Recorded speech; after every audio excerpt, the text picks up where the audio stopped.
Today I'm at Redirect Health. They help business owners with providing affordable, quality health care to their employees like you've never seen before. Their 24/7 concierge type approach in English and Spanish focuses on creating a great customer experience by helping save time and money. I use them for my company, and not only have they made healthcare super simple for us, but helped me save over $10,000 on the last baby my wife and I had. And today I'm here with David Berg.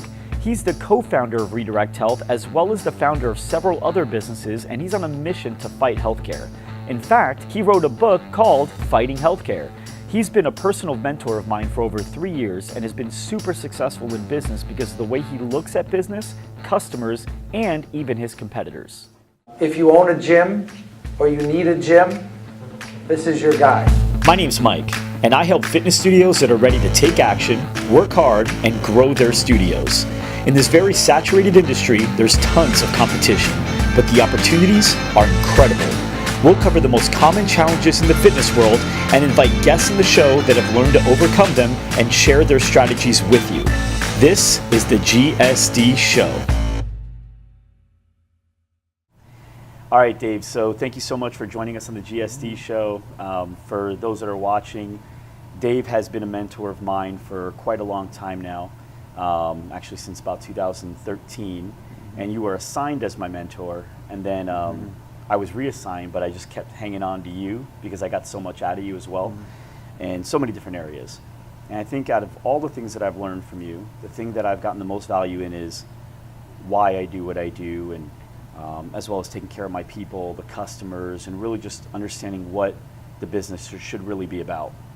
So you have always been involved in a lot of different businesses, but the coolest thing about having you, particularly as a mentor, is I've gotten to watch you, since knowing you, start another business from the ground up, and watch you now with the experience that you've had with other businesses, be able to see you go all the way back from 80, 90-hour work weeks again, and just plugging in and starting the website and doing all that stuff and working your way up. And the name of your company is Redirect Health. So if you can, just tell me a little bit about Redirect Health and what it does. Well, first you made the assumption that I work 80 to 90 hours. I've never done that in my life. Well, I say that because I'll leave at 11 o'clock at night some nights, and you're in here. Yeah, I'm playing. Okay, so tell me what that means to you.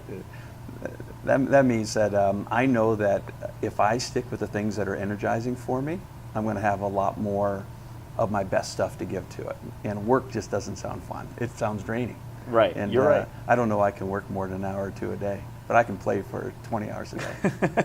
Sounds good. Okay, Yeah. So I get it. I'm in Yeah. the same boat with you in that one, and that's probably why I can do it on weekends and all that too, because I do enjoy what I do, and I just got to stop using work. I say because that's what everyone knows, but you've always been really good at not really talking the same language as everybody else. Yeah. So Redirect Health is kind of a new concept. There's definitely a connection with everything you've done in the past, but what does Redirect Health do? So Redirect Health helps small, medium-sized employers, entrepreneurs, create employee health plans that take care of their people. There's a war on talent, and the better we can take care of our people, not only is the right thing to do, but the more advantage we can have in the marketplace. But it takes care of their people, it complies with the Affordable Care Act, and it doesn't even cost them that much money. So it gives them an opportunity to provide health care in a way that's better than before at a way less cost. Awesome. And I want to really just kind of talk about what we're going to be learning as well in this episode, because I want everybody that's watching to understand that it doesn't matter what business you're in, the content of this episode is just going to be so valuable because it's how to look at your particular business. So what you just said is great, and I understand that. I'm a customer. I've been a customer now for a long time, and we just had our 4th baby, and you helped us. You had a great experience. We had an amazing experience where our last baby. Why don't you tell everybody about it? Well, I have 4 kids, but my last kid in particular had no complications. We had the best insurance plans, all this stuff. It cost me like 13, 14 grand to have this baby. With insurance? With insurance, with the good insurance. With the best insurance. Right. And then switched over to Redirect Health, and the whole pregnancy, or the whole everything, cost me like $4,600 with everything, epidural, everything, with a lower quality insurance, but combining it with Redirect Health. But I didn't even use the insurance. I really just used Redirect Health. Okay. So for those watching, if you haven't heard of Redirect Health yet, definitely start understanding what it is. It's something I provide to all my employees now, and I recommend every business owner really looks at it for their employees as well. Why did you decide to start this? You know, I went into it thinking, I got to fix healthcare for myself. I had to fix it for myself. You know, I'll get into it later if you want to, but I ended up not fixing it. I ended up, discovering I didn't need to fix anything that wasn't broken. I needed to build my own system. So I did something for myself that, quite frankly, saved my company from going under during the recession of 2008 and 9. I wouldn't have survived it. There's no way I would have survived Well, and it. that's how a lot of the best businesses actually end up starting. They build something because they need it for themselves. It doesn't exist, and then it ends up being something that a lot of people could use and didn't know they wanted. Ted Batiki is a great example, a friend of ours, who wanted a daycare for his child that he didn't think he couldn't find. Better foods and better environment, cleaner schedule, all that stuff, and he just didn't seem to exist everywhere he looked. So he just built his own preschool, and it's one of the top preschools out here in Arizona, and it's known for being as amazing as it is with everything's gluten-free, everything's organic, everything's healthy. The air is like pure, like really great air that's in the entire building. So it's just phenomenal. But I think what you've done is what a lot of people do, where they go, "This is something that doesn't exist, and I want it to exist, and so I'm just going to make it." Yeah, exactly. And Ted's done awesomely, and that's been one of those situations where I got to see him from the beginning and see how much he's progressed. I'm so proud of him. Yeah, he's done a great job. Yeah. A lot of companies in the industry that are people that are listening, fitness studio owners, independent gym owners, personal trainers, a lot of them start the business, I've noticed, for the right reasons. They have a passion for helping people get in shape. There's no better feeling in the world. I know, because I was a personal trainer for 7 years. I had a personal training company. There's really no better feeling in the entire world than when you help somebody get to a goal that they had, and they really wanted to be there. And in fitness, it's easy to get those wins regularly, right? I want to lose 10 pounds, or I want to be able to run for this long, or I want to be able to touch my toes. Sometimes it's as simple as that. And there's really nowhere else you can get so many wins so quickly every day. But what I've noticed is some of the fitness studios that I've seen, they get to a point where they stop focusing on why they started their business. When they look at the business and they start looking at the revenue, where should I be at? What's this company at? What are they doing? How can I do that too? And now they start building things that maybe aren't for themselves, and they start building things that maybe don't align with their vision, and they kind of lose sight of that. Have you noticed stuff like that, not just with fitness industry, but have you noticed people doing that in other businesses, and what are your thoughts on that? Yeah, and I think you're going to see that a lot more in this with the smaller companies, because the leader has to wear a leadership hat and a management hat. You do need management to pay attention to the numbers and make sure that the normal day-to-day operations are happening, but the leaders need to be out there and be looking for the new value creation opportunities all the time. And the why is so important in the value creation that their customer wants or a new customer wants. And so often we wear the same hat with different hats. We lose sight of, we bring our management hat into the leadership boardroom, and vice versa too. Right.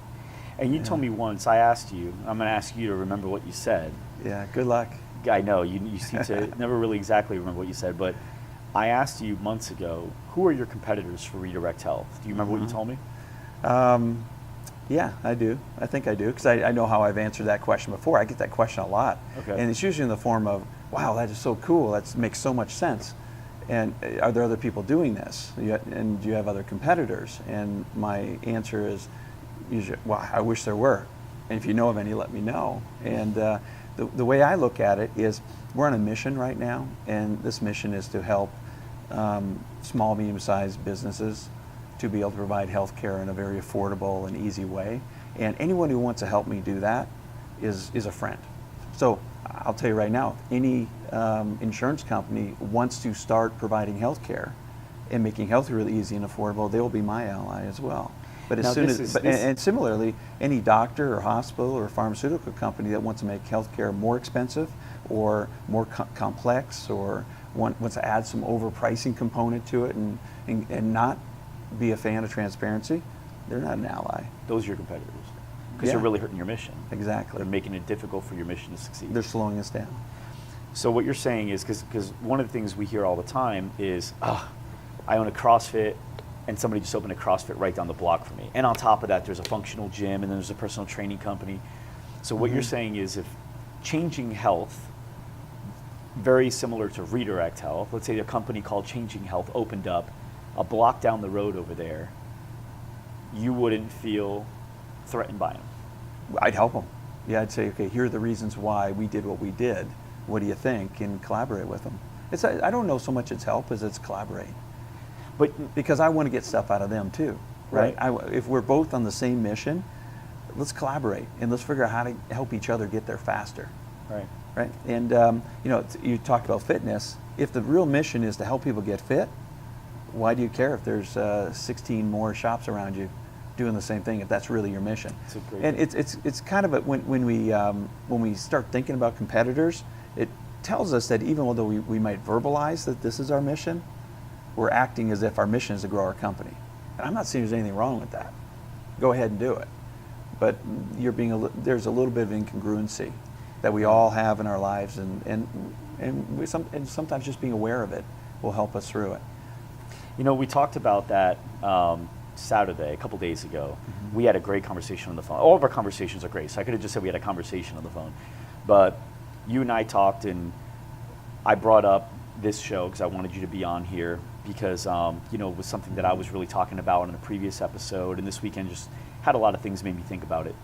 And we just started going off. And one of the things that we talked about were, if you have a friend, and this is a person that you genuinely care about, you really care about this person, you want to see that person succeed, then if that person seems to be in trouble, and another person comes in and helps them, and really takes them out of that trouble and helps them succeed, you love that person. They're my friend. They're my ally. We have the ally. same mission of helping that friend. Right. Yeah. But at the same time, there's sometimes in the world, there's people that are friends with people for the wrong reasons. Maybe they're friends with them because they think they can get something out of them. Or they have a boat and they want to be able to go on the lake with them on the weekends in summertime, or whatever the case, right? Sometimes people are friends with some people for the wrong reason in order to get something out of it, not necessarily for the right reason. Well, now if another person goes and supports and helps that friend and does something nice for him, this person might show a little bit of fear, kind of like, hey, he's being a better friend than I am. I want to be the better friend. I want him to see me as the best friend. And the only reason that ever exists is if you're friends with the person for the wrong reason. Right. Right? If you're friends with the right reason, that's great. That's really cool. And I think in business, it's the same thing. If you genuinely care about the mission that you're on, if you really care about helping fitness studio owners succeed, because they're wanting to change America by getting more people in shape and health, we know that's something that we can do here in our country. And if that's what they really want to do, when another competitor opens, if that's really what we care about, not growing my company or my brand or my name, if that's really what I care about, then this guy who's also wanting to do the same thing in life, he's my friend. This is great. How can we collaborate, like you said?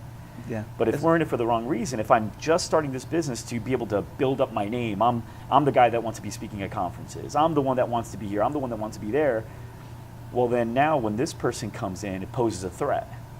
And now we're forgetting about this guy because at the end of the day, that's not really the mission. We're telling people it is, but it's not really the mission. My mission is to be the guy on stage, right? Do you agree with that? Totally. Yeah, it's so easy to say our mission is about our customer, and then it's really about us serving the customer. Right. Right. What's it really about? Is it about helping the customer getting the help, or is it about you being the one helping them? Right. How have you ever experienced that? It's a pie bigger. It's the concept of, are we trying to make the pie bigger, or are we trying to protect our slice of it? That's really what it's about, right? Is it an abundance mindset or a scarcity mindset? And it all roots, that's the root of it, right? Sure. If you really believe that the pie can get bigger in an unlimited way, why wouldn't you want more friends making the pie even bigger? Right. Right? If you believe, if you have abundance mindset and abundance habits, why would you care? Right. Right. It's actually it's more fun that way. Right. Way more fun. It's funny too. We're bringing up a lot of people in the network we're a part of, the accelerator program. We brought up Ted. Now Matt Blanton, I'm bringing up.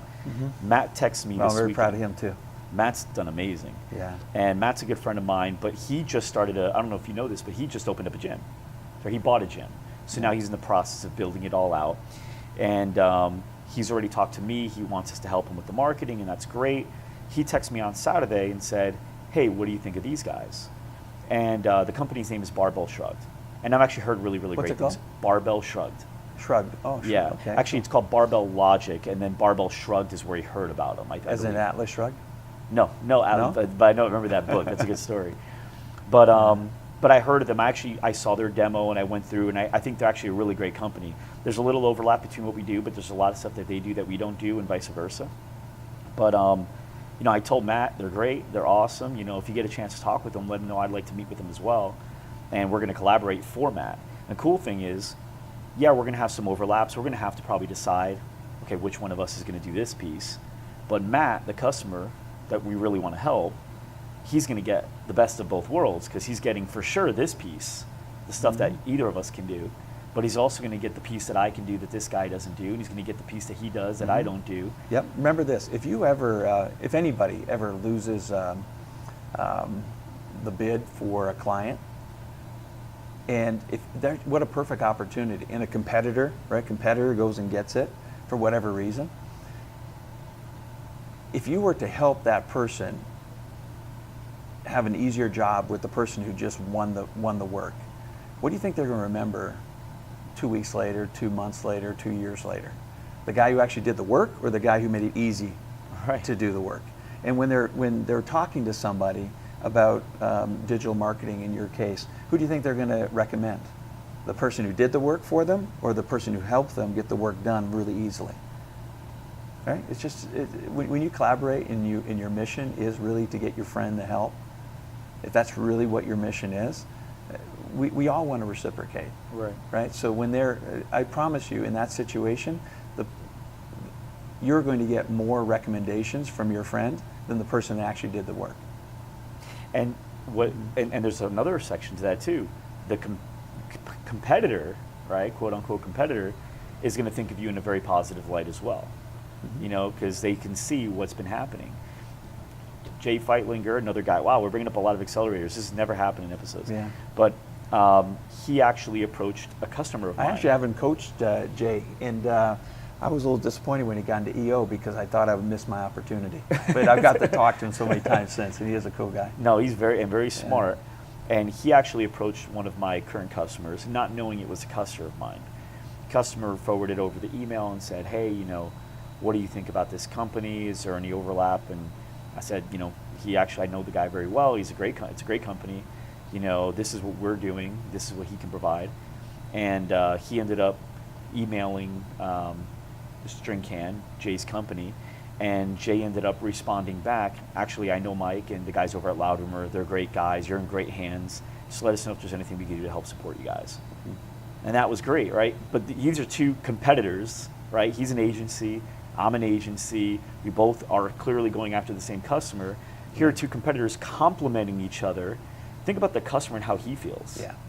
He feels like no matter what, I'm in good hands, right? Yeah. And if that's the mission accomplished on both ends. Exactly. Right? Yeah, and people are smart. I mean, we've all been in situations where we've got two people vying for our work, and they're trying to put doubt in our head about the other guy, and we all know how lousy that feels. We know what they're doing. It just feels lousy. And if we use that person, it's because we have to, but we're always in the back of our minds, how do I get away from this person? Because they didn't make me feel good. Right. I could tell they were more interested in getting the job than my needs from my company. Right. We all get it. Right. We're all smart. Right? True. There's nobody who can fool the business owner forever. Especially when you've seen it multiple times over. Yeah. It's never your first rodeo when you have somebody shedding light on the things that the company they're using isn't good at, right? It's happened regularly. If you opened up a gym right now and you had competition all around you, let's say a block and a half away, there was a company that did almost something just like you guys, another company that didn't do necessarily the exact same thing, but they still target the same customer, right? Like a Pilates place and a yoga place, different, but they still want the same person to use them for fitness. So you have let's say 5, 10 people around you that do similar things going after the same people. What are some things that you think you would do right off the bat, or things you would think of to be able to use that to your advantage to still help you with your mission, as opposed to seeing it as a threat? Yeah, and the thing I see a lot of folks do that I think is a little backwards or slows them down a little bit is they do focus on what would they do, what will I do different, right? It's if they were to focus on who they want to serve and what are the main needs of that person and what would really create value in that person or that group of people's lives, I think it'd be a lot easier. Because as you know, business is hard, right? It can be hard, right? And we got to turn that work into play at every opportunity. And when we're taking care of people we genuinely care about and understand, it just becomes a lot easier, right? And it's up to us as business leaders to always be looking for ways to make what we do easier for us so we can contribute better. You and I, let's say you and I just opened up a gym down the street from each other. Would you approach me? If Yes. I opened up, let's say you've been around for 3 years and I just Yep. opened up down the block, would you come up to me? Yeah. What would that conversation look like? It'd be around mission. So you'd ask me, why did I start my gym? And Yeah, why did you start your gym? Who are your best customers? What can I do to help you with your mission? What can I do to help you get your best customers in? Because maybe your best customers aren't my best customers, right? And I just want to know. And number one, I want you to know that I'm not going to. When there's a relationship, I'm not going to tear you down. And here's my cell number. If you ever need anything, call me. If you ever hear anything that's not working, my team is not being supportive, right? My team's job is to make the day-to-day operations of my company work well, just like your team's. If ever we're stepping each other's toes, just let me know, right? But if I was giving advice to a business owner, whether it's a gym or not, is get really clear on who that customer is that you want to serve, and not the problem they want to have solved today. That's secondary, but the person, the group of people you want to serve, right? And now get clear on what are the main jobs they need you to do. They're asking you to do today. Right? Today, what are they asking you to do? They're articulated things they can tell you out loud, but then the non-articulated things they're asking you to do, right? The feelings they want, right? So the mom that we used, a new mom just had a baby, wants to get back in shape, right? Yeah, she's saying, hey, give me a place where I can get in shape. But what are the non-articulated needs? Give me a place where I don't feel subconscious about being out of the gym for the last 6 months or 5 months or 2 months or whatever. Help me not feel subconscious about it. And also, I'm leaving my new baby. Can you do it in a way where I don't feel guilty for prioritizing my fitness over my baby? Right? Those are things that mom's never going to say out loud. But if that company's messaging is about that mom and really understanding all the things she's dealing with, the psychological things, the emotional things, the physical things, the financial things, the social things, right? She's got a whole complex life, right? So if a business owner doesn't really care about the person, why would you get into all those pieces of it? You're just going to do a little sliver of her life. You're going to copy paste what other people are doing, and that's about it. Care about her whole life. So understand, number one, who she is. Number two, what can she tell you she wants? Everyone can solve that. What can she not tell you that she wants? That's where the magic is. And then create process and create messaging and create a team with core values that support her and care about that job that she needs done. And use the technology only at the end to facilitate that those non-articulated needs are being met for that customer. You told me, what did Henry Ford say? Oh man, I don't remember. About the horses or something. If it was it's a common quote. I didn't make it up. People said it forever. I've heard many people say it. Is when Henry Ford was questioned on, well, do the people want it? He said, well, if you ask people what they want, they just want faster horses. Right. Yeah. Exactly. His point was, I think his point was, the people don't always know what they want. And you know who gave us some great advice too? Gave Paul this advice, Paul Johnson. He met with Steve Wozniak. Really? And he was telling Steve about Redirect Health and what we were doing. And he was getting some advice. Paul was trying to get some advice from Steve. What an opportunity, right, to talk to one of the founders of Apple about what he should do. And I thought Wozniak had the best answer. He said, just build this for yourself. Just build it for yourself. Make it, if you need it, build it. Just build it for yourself, and just keep doing that. And he says, and he made a point that everyone thinks that Steve Jobs knew exactly what the customer wanted. Right. And Wozniak said, Steve Jobs didn't know what the customer wanted. He knew what he wanted. Everything we built was because Steve wanted. It just so happened that Steve was really, really good at selling it to people who wanted the same things as him. But the Apple products were so good and so out there because we built it the way Steve wanted it, right? Not the way the customer wanted it. Right. Steve's job and our job was to sell it to customers who wanted exactly. I want a what computer Steve wanted. that does this. Yeah, or I want a phone that has no buttons on it, Right. or no keypad. Right. One button. The people didn't ask for a phone with no keypad on it. Right, no. They No, didn't think Steve about Jobs it. said, "I don't like buttons," Right. and he compromised by having one. Right. Right? Yeah, well, I heard it, a lot of his shirts and clothes didn't even have buttons. Like, he was very big on, but he hated buttons. Yeah. Did you hear Yeah. that? Yeah, I did. He has a big thing, he hates buttons. Yeah. So my point on that was, so when we heard, so we were in the, this was at a time that was very instrumental for Redirect Health because we were getting lots of advice as we got some initial success from the brokerage community, the insurance community, the hospital community, all the status quo players, the doctors. We were getting lots of advice. And so we were trying to morph our product to create value in all those different ways. And so when Wozniak said that to Paul and Paul repeated to me, it was kind of like the light bulb went on again, that I'm build this for myself, and let's see if people want it. One last thing I want to go over with the, because you mentioned unarticulated needs, which is something that I've been really, really focused on since that accelerator meeting. I don't know if you were there at the quarterly where the professor was talking. Ted Batiki brought him in.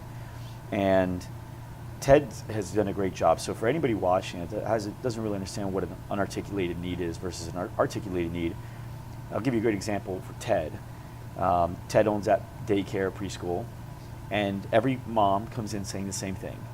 We want to know what our children are eating, and a lot of them are saying we want it to be healthy and preferably organic and gluten-free. And so there's preschools out there and daycares that are saying, okay, we need to get healthier food in here. Let's get organic. That's what the parents are wanting. Let's tell them that's what we want. But you go in Ted's school, and he goes, yeah, let me actually take you outside. And he goes outside, and they have a garden, a full garden. And he goes, children at our school actually get to plant the vegetables. They get to nurture them, bring them up to fruition. And then after they're done, the children are part of picking them, washing them, cleaning them, preparing them. And we've noticed a big increase in children eating more vegetables by having this be part of the process. So now, how do you compare a guy that's got jarred organic food to the vegetables? Right. I didn't know I needed a garden. Yeah, and who's making that mom feel like a better mom? Oh yeah. Who's giving that mom Ted. a story such as she's got social capital with her other friends, mom friends? Right. Right. My child gets to plant his own vegetables at daycare. It's like you Right. found the best day. And that is right on so Preschool. many ways, that story. And I mean, do you think for a second that those children consider growing those plants and picking them as work? No, they're having a great time. Actually, Right. everyone's experience is better. But why? But there's a lot of people consider picking plants work. Right. Yeah. Or It is. play, But right? when you build it for the right reason and you build Yeah. the right way, and one thing Ted's really and he's got a few of those, but just leave it at one. Yeah. That's one that really made me understand. I really need to start understanding my customer at the highest level, and start understanding what means a lot to them. Like you said, okay, yes, the mom that just had a baby, she wants to get in shape. We all know that. She's telling us that. Everyone knows that. But she feels guilty choosing her fitness over her child. Yeah. We or didn't even or think over about her that. husband, or right, Or over her work, or her work, or whatever she was Yeah. typically spending time on before, because Right. it wasn't like that hour didn't exist in her life before. So what Something was what there. I would do if I was that business owner is I'd have all kinds of messaging and support around her, and people who are aligned with this value that want to help her position the work she's doing in the gym as a way to be a better mom, to be a better wife, to be a better coworker, Employee. right? So Right. position it as a way to do that. And it's easy to do. It's just we don't do it. We just think it's common sense. But it's really about in the touch points, the messaging, Right. The imagery that we use. Right? But every business can do exactly that sort of thing. Just know who your customer is, know their articulated needs, which is easy, know their non-articulated needs. That's the part that really takes some digging. And then solve those non-articulated needs with great process, great people, and put some technology in there to amplify it. Don't put technology first. Right. Right? And then test it, because her needs, once you solve one need, she's going to need something else. Then go up to the next need. Right. Do the same cycle. Then do the next need. Do the same cycle. and Steve Jobs, bringing it back to Wozniak, that's what he said all the time. He said, people ask him, why don't you do market research? Because every company asks their customers, what do you guys want? What do you want this gym to be more like? Yeah. And they ask Steve all the time, why don't you do any marketing research? Why don't you do any market research? He goes, because they don't know what they want until they build it. Yeah. It's awesome. Yeah, and maybe he's going to build in the steps too. Right. Right, and it's about experimenting and testing and adding things. Right.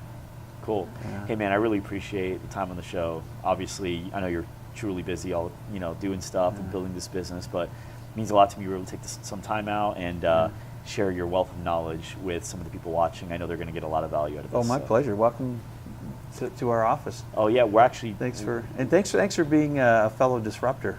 Yeah. in this mission. Appreciate it, man. Thank you. You're welcome. Thanks so much for joining us today. If you like this episode, then subscribe to our podcast on iTunes or Stitcher and to our YouTube channel to never miss an episode. You can get all the links by going to thegsdshow.com. Thanks, and see you next time.